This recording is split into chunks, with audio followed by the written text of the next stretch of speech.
Here we go. While I explain a few things, I have my line art process for the image playing in the background.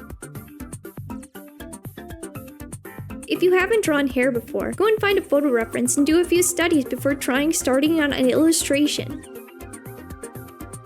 Even if you have drawn hair, you should also do some studies. Find reference of the type and style you want to use, and be sure to find lighting reference similar to your scene. Things to understand: shape and form, material, and hair origin shape. Important: point versus line parts. Hair always has directional patterns. The origin will usually be a point or a line on the scalp. Coming out from all over on the scalp, following these hairlines, are individual strands. To not complicate things, it's easier to think of them in groups and clumps, breaking apart occasionally. You can have multiple hair parts depending on the style. The flow of the hair is influenced by these parts, gravity, and the environment wind. Important: shape and form. Hair may be small strands, but simplifying them is a convenient tool. I like to think of hair as ribbons, but you can really use any shape to get some crazy style. I prefer looking at shape-driven characters, but drawing flowy hair is so satisfying. With the ribbon technique, it can be helpful for shading, creating a distinct top side versus bottom side. Important: material. I try to make material spheres for each illustration to keep consistency. Usually a material ball for a plain room with one light and one in the scene lighting. When you have enough materials and lighting scenarios stored in your visual library, you'll have an easier time rendering illustrations. Usually, the material sphere from shades of light to dark consist of a highlight blend, flat color, reflected light, shadow interior, core interior, cast shadow, and ambient occlusion.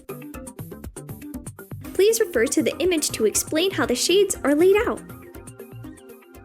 Okay, now that the explanation of the more technical side is clarified just a little, onto my process. I begin with my usual thumbnail, sketches to line art, and then fill the desired material with the base color.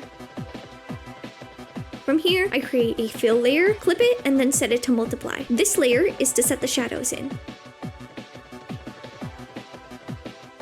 Next is creating a fill layer, clipped and set to overlay. In the layer mask, fill it and then paint in the highlight blend of the material.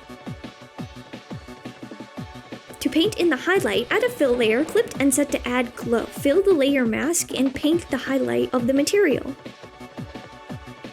In the freehand painting, I've added an additional layer, clipped and set to add glow. This is the layer for the direct sunlight. The final layer I have is a fill layer, clipped and then set to lighten, with a painted in layer mask.